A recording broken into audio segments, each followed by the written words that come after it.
Quiero contarle, mi hermano, un pedacito de la historia negra, de la historia nuestra, caballero, y dice así.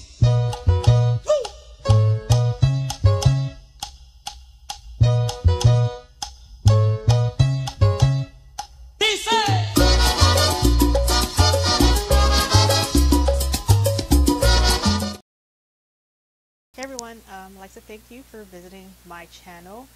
It means a lot to me. Out of 100 videos on here on YouTube, you decided to click on my link to see what I have to say.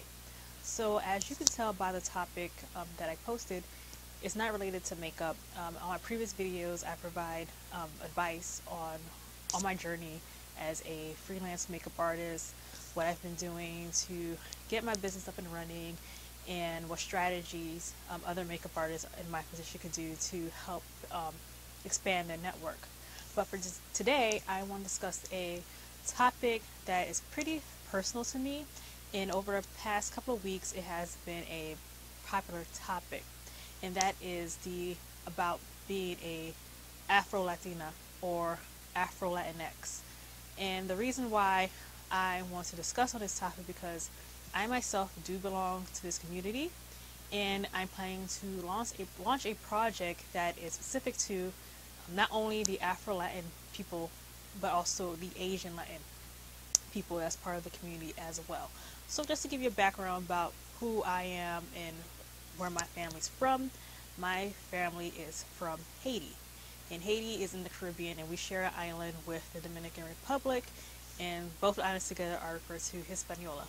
Now I know many of you, with the thought of Haiti, that it being a French-speaking nation, that how is it a Latin American country, or how would we refer to ourselves as Latin Americans? But so if I can just give you a background, and I'm going to use my phone here as for reference point and notes.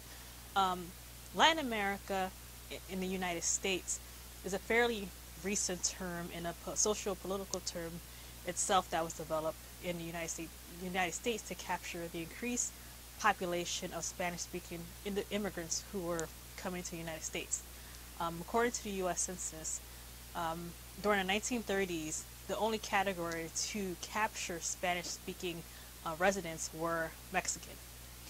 But between the 1960s and the 1970s, there was more influx of other Spanish-speaking people from other countries, such as Peru, Puerto Rico, even though that's a territory of the U.S., Puerto Rico, the DR, Cuba, Venezuela, so on and so forth. So in order to capture these individuals, they expanded on the term of, instead of Mexican, you had Mexican, Chicanos, Chicana, Latin Americans as Latinos and Latinas, or Hispanics.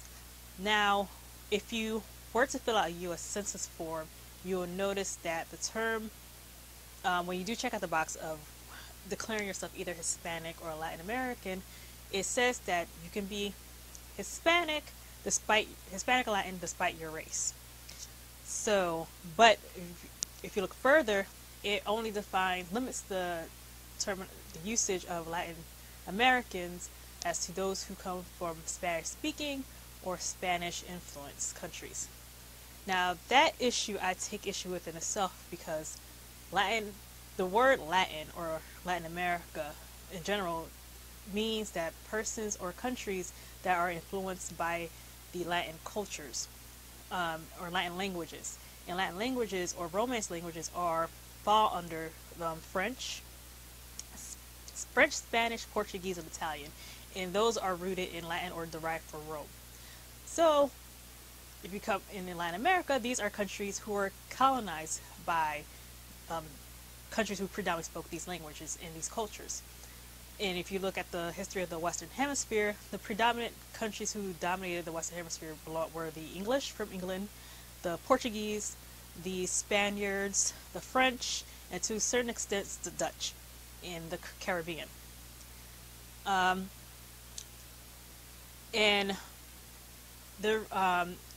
for this topic, I want to focus primarily on Afro-Latin Americans and Asian Latin Americans as well, because I don't know anyone who's out there what channels they watch or what programs they watch. There has been a recent interest in the Afro-Latin communities, particularly with the popularity of Amara La Negra from Love and Hip Hop Miami, and she's Afro-Dominican.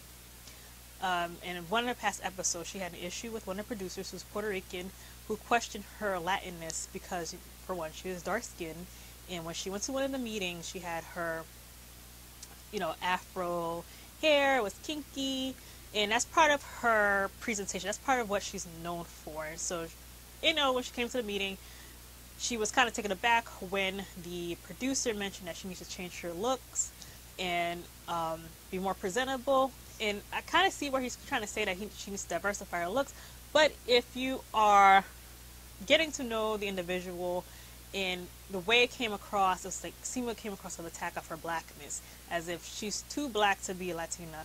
She's too black to be marketed as a Latin American artist, because if you go to the United States, or at least when you see in the United States, the primary image that you are fed to the American audience and Latin American audience of what a Latino is supposed to look like are fairly fair-skinned, straight hair to looser, curly-haired, textured women who and men who predominantly speak Spanish.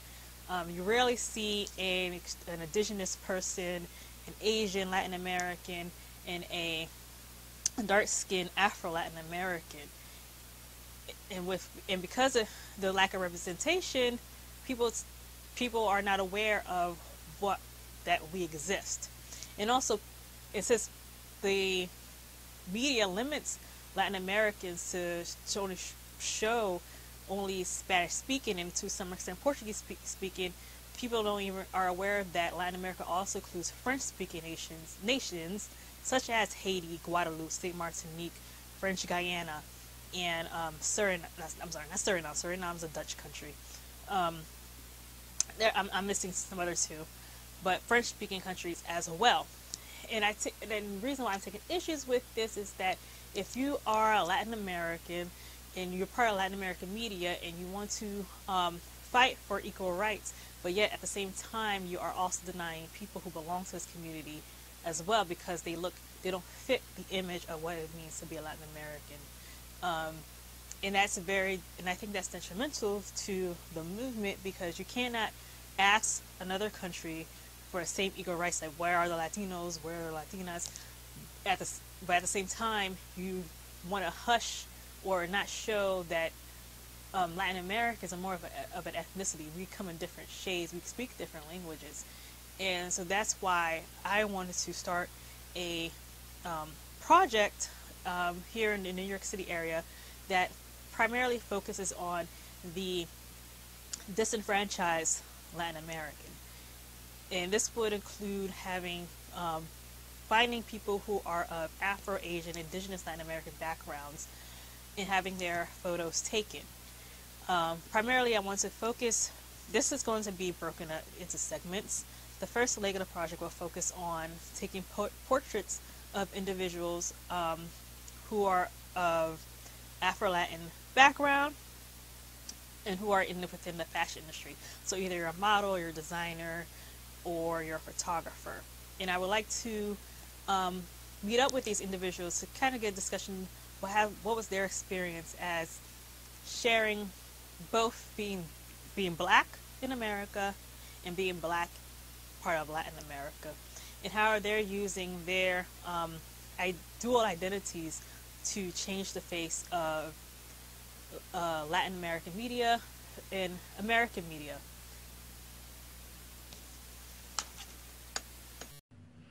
Hey, so my battery died, so I just switched to my phone to complete this video. So I do want to make one thing clear. I'm not trying to refer all Latin America is racist or have issue with colorism, but it is an issue that exists in the Latin America. And I will start a project that will focus on giving more exposure to the disenfranchised Latin Americans. Like, as I stated before my battery died, I am embarking on a project that will be broken onto two phases.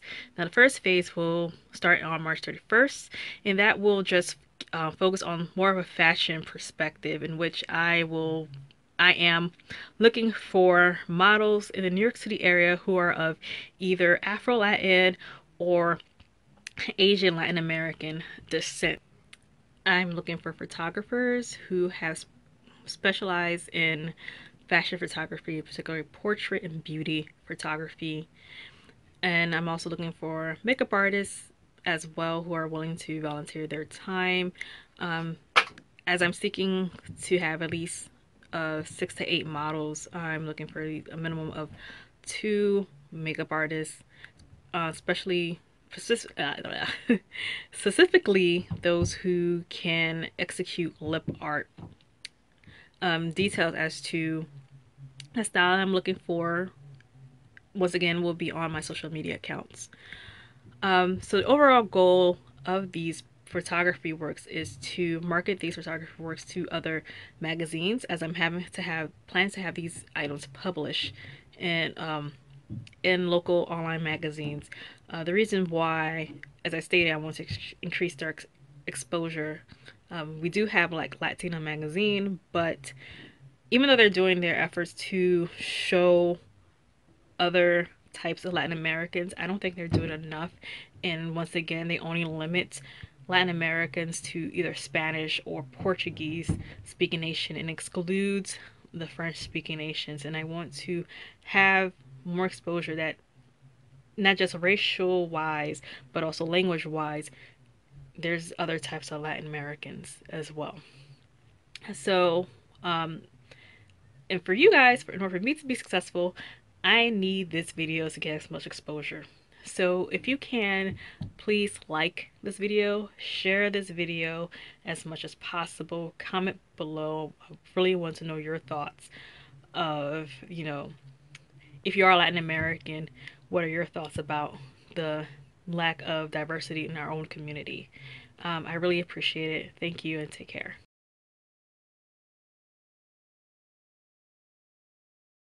Mira la bolita, zapatico de punta, zapatico de punta. Ay le lo le, ay le lo le, ay manati, ay manati, ay se lo coy, ay se lo coy, ay se lo coy, ay se lo coy, ay se lo coy.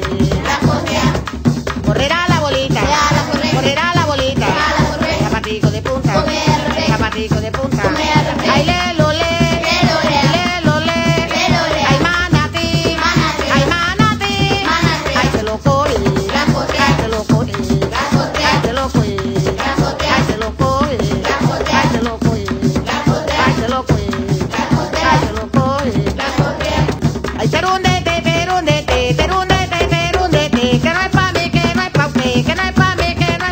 Corre, corre, ay, corre, corre, ay, corre, corre.